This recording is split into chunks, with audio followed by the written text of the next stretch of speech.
I'm Senator Adam Hollier, and I represent the 2nd Senate District, which is about a quarter of the city of Detroit, all 5 Grosse Pointes, Hamtramck, Highland Park, Harper Woods. And I'm grateful for the opportunity to talk to you today. I wish it could be in person, but because of COVID-19, obviously that's not a possibility. But I want to congratulate you on another great year. I'm looking forward to New Year's and elections. And so let's get right into it. There's a lot going on in the world right now, and so much of it is negative, right? The news stories, the constant bombardment of negative news that some people would call fake news or biases, it's just overwhelming. It can be tough as we look at and deal with the national leadership and the skewed political agendas. It makes it very difficult to understand what's true and what's not true. What are legitimate sources and what aren't, and what are just political narratives that are meant to stress you out or encourage you not to participate. In a time where we just cannot afford to lose a single one of you and any of your neighbors. And so Detroit has been particularly hard hit by COVID-19, the civil unrest around the country that is responding to police injustices and racial injustice that we have known have been happening for some time. And it all starts with representation, because we haven't been counted, because we have not been included in the discussion and the discourse. And so much of that has to change. And so as an elected representative, as a state senator, I get the opportunity to represent you in Lansing, where we've got so many challenges, from students going back to school just this week, that kind of return to learn idea, the unemployment insurance agency, just a host of issues that are becoming incredibly difficult for people to wade through and understand, particularly as we think about the unemployment rate in the city of Detroit, as we look at how it's been negatively impacting Black people and people of color, and it's just a very real problem. And as you think about those things, I'm grateful that Governor Whitmer has a skilled leader in Dr. Janae Caldoon, who is the state health director, or the chief medical officer for the state, who's been talking about ways that you can keep yourself safe by wearing a facial covering, so a mask, when you're out in public, when you're interacting with folks, and really being conscious of being testing and doing social distancing. So there are a number of neighborhood testing sites that are popping up. You'll be able to find some of that info on my website, which is going to be Sen Adam Hollier at Michigan.gov, or just kind of looking those kind of spaces. But testing is so important. Maintaining socially distancing. I know the weather's starting to change, but it's still a good time to go outside and do those kind of things, to have local partnerships with your churches, organizations like the Hart Genealogical Association, where you can talk about these kind of things and encourage your friends and neighbors and family members to get tested and to understand how those things are happening. Some spaces you still need appointments, but there are lots of places where you no longer need appointments, where you can just show up. The hotline for COVID-19 testing is 888-535-6135, and you can go to michigan.gov/coronavirus test and get a space. Detroit has a ton of testing sites. I won't list them now for you, but there are ways to get tested, and everyone absolutely should be thinking about doing those kind of things in the near term and as soon as physically possible. As we talk about kind of how testing has happened and COVID-19, it's important to notice that COVID-19 has not been colorblind and has not affected every community equally. And we know that that's happened, and we're starting to see that. And so whether it began with the Civil Rights Act in 1965 and then the Voting Rights Act in 64 and 65, you've been on the front lines, and many of the people that you are researching and engaged played a core role in those kind of things, and you're starting to see those same people and same ideas and movements continuing to be pushed.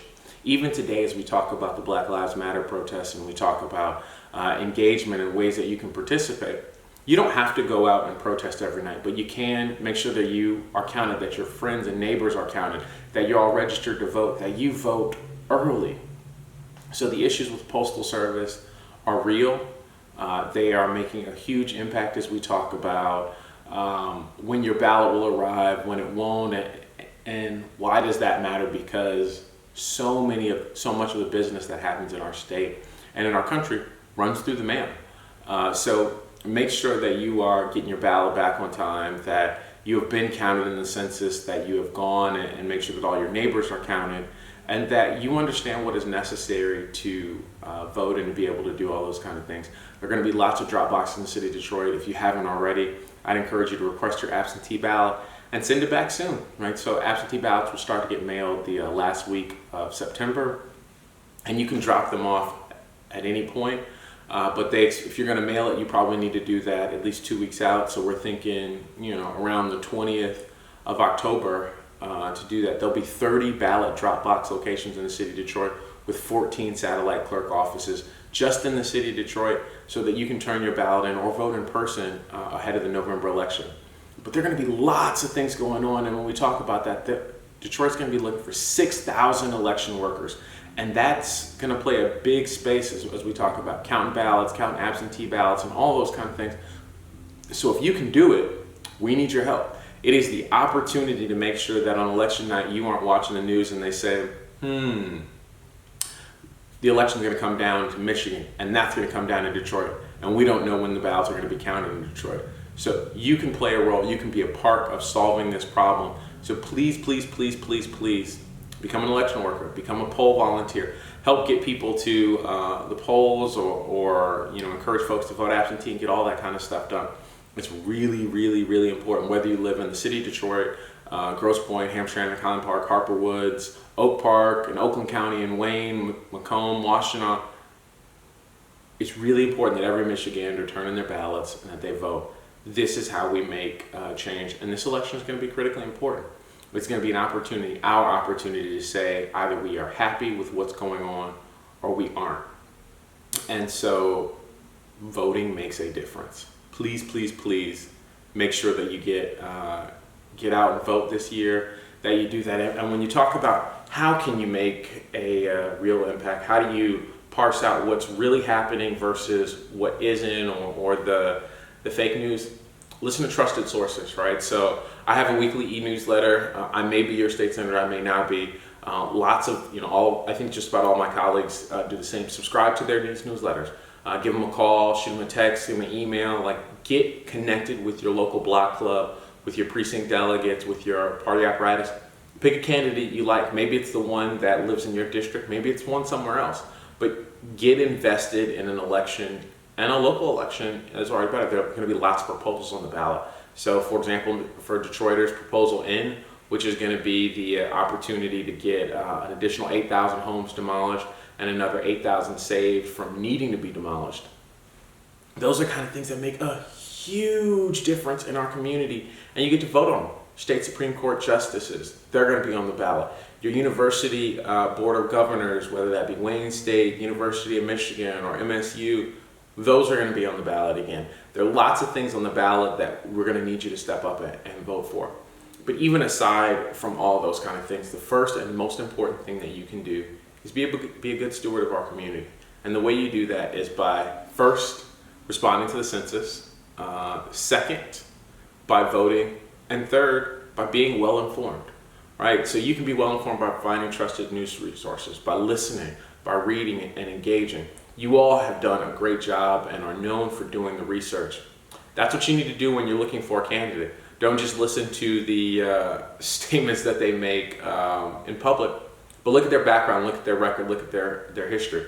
And that's something you're uniquely situated to do. Do it, engage, but also think about how you can continue to tell the story. So I encourage you to make the programming that you do this year, play that role up. Right? Talk about how we are not in uncharted territories when we talk about Black people being oppressed, but that Black people have always been oppressed.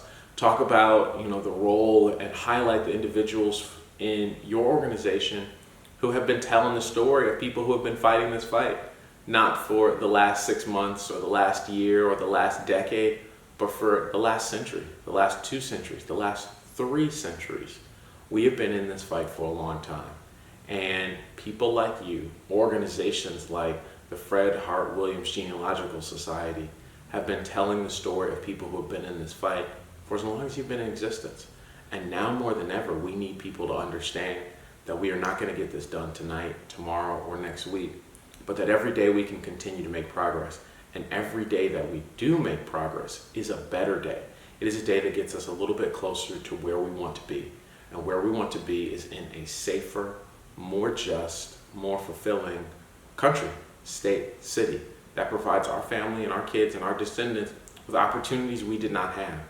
And so, again, I'm Senator Adam Hollier. I'm exceedingly grateful to have the opportunity to address you here today. I wish you another great year of success. I hope you elect some great officers who are able to usher you into another year of successfully finding the past and elevating the stories of people who may have been missed through history. Because I think for the first time in a long time, there is a understanding in the broader community that it is important to tell the stories of Black and brown people, to tell the stories of not just slaves, but the people who have made changes and fought slavery, have fought oppression, have fought apartheid, have fought against the Jim Crow rules and discrimination, and who were trailblazers in all the different fields, whether it was being a public works commissioner or the first Black firefighter or nurse or public school teacher. Those are the stories that we don't hear enough about, because those are the real people who day in and day out made all the differences so that people like me could sit here before you as a member of the state senate and to say that I'm grateful and I appreciate the work that you've done. So again, thank you so much to the Fred Hart Williams Genealogical Society, and a special shout out to my mother, Jackie Ollier, for inviting me and allowing me to participate with you today. So have a great day. I wish I could join you again. I'm away this weekend doing my military service. I'm a first in the Army Reserve, so it's another reason I couldn't join you. But be blessed.